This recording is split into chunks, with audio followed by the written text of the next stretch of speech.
Sabe, existe um segredo guardado bem no coração da Mata Atlântica brasileira. Uma história de sobrevivência que, na verdade, desafia quase tudo que a gente achava que sabia sobre uma das nossas florestas mais importantes. Para começar, vamos localizar essa história. Pensa só, bem no meio do estado do Rio de Janeiro, existe essa área gigantesca de natureza preservada, o Parque Estadual dos Três Picos. E o que a gente vê aqui é um dos maiores pedaços contínuos que sobraram da Mata Atlântica. É uma paisagem de tirar o fôlego, um verdadeiro tesouro ecológico. Mas aí é que está o grande mistério, né? O parque está cercado por séculos de desenvolvimento, de expansão de cidades, de agricultura. Então, como é que essa floresta espetacular conseguiu sobreviver a tudo isso? Pois é, a resposta está numa história que foi assim praticamente apagada dos registros. Uma narrativa que muda completamente a nossa visão sobre quem são os verdadeiros guardiões da floresta. Para a gente entender essa história que não foi escrita, a gente precisa primeiro ir atrás desse capítulo que ficou faltando nos livros. E a chave para decifrar esse enigma todo, ela vem de um trabalho acadêmico super inovador, uma tese de doutorado do Wallace Marcelino da Silva, lá da Universidade do Estado do Rio de Janeiro. E olha só o que o próprio autor diz, que já vai direto ao ponto. Ele explica que a história ambiental negra é raramente contada no Brasil porque a pesquisa acadêmica dominante em geral não parte da perspectiva das próprias comunidades negras. Isso já mostra de cara que tem uma lacuna aí, uma voz que não estava sendo ouvida. Mas, afinal, o que é exatamente essa tal de história ambiental negra? Bom, é o campo que estuda como as populações negras não só foram moldadas pelo ambiente, mas também como elas moldaram ativamente esses lugares. Essa perspectiva revela essas populações como protagonistas, como agentes importantíssimos na história e na ecologia, e não só como coadjuvantes.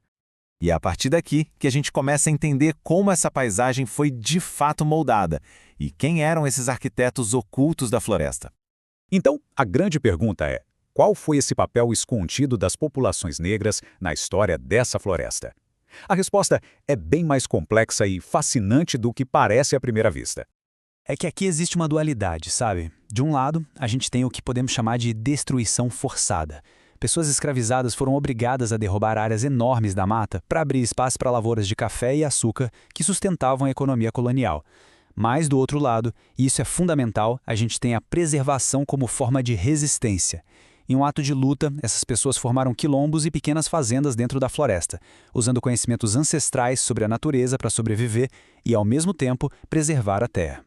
O que a gente vê aqui são dois mundos em contraste total. De um lado, o trabalho forçado nas grandes plantações. Do outro, a vida dentro de um quilombo, uma comunidade autônoma focada na sobrevivência e na resistência. E aqui vem o ponto-chave da pesquisa. É que esses quilombos e essas fazendas criaram o que a tese chama de paisagem africanizada.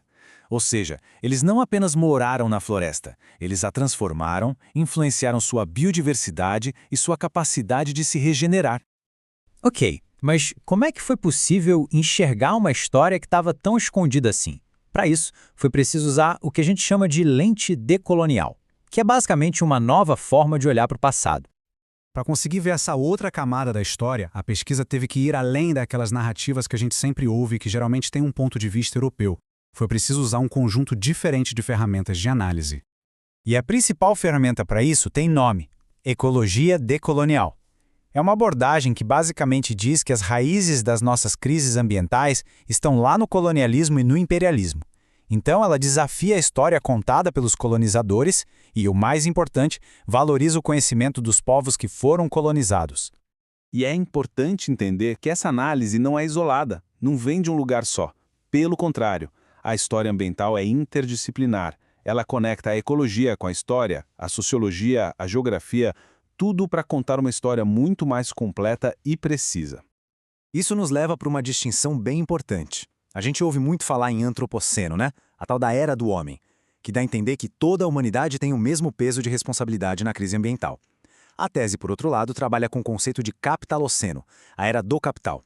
O argumento aqui é diferente. A crise começou com sistemas específicos, como o colonialismo e o capitalismo, que ligam a destruição ambiental à busca por lucro e à exploração, e não à humanidade como um todo. É uma mudança de foco fundamental. Tá, legal, mas por que tudo isso importa hoje? O que essa história do passado tem a ver com o nosso futuro? Bom, ela nos dá lições importantíssimas. Olha o tamanho disso. A gente está falando de 65 mil hectares de floresta. A história de como o Parque dos Três Picos sobreviveu não é só uma curiosidade do passado, é uma aula prática sobre conservação para o futuro. Então, o que a gente tira de tudo isso? Primeiro, as comunidades negras foram agentes ativos na ecologia, não vítimas passivas da história. Segundo, uma conservação de verdade precisa necessariamente lidar com justiça social e racial. Terceiro, reconhecer essa história é uma ferramenta poderosa contra o racismo ambiental. E, por fim, as políticas do futuro precisam valorizar o que as comunidades tradicionais têm a ensinar sobre ecologia. No fim das contas, a conclusão da tese é direta e muito poderosa.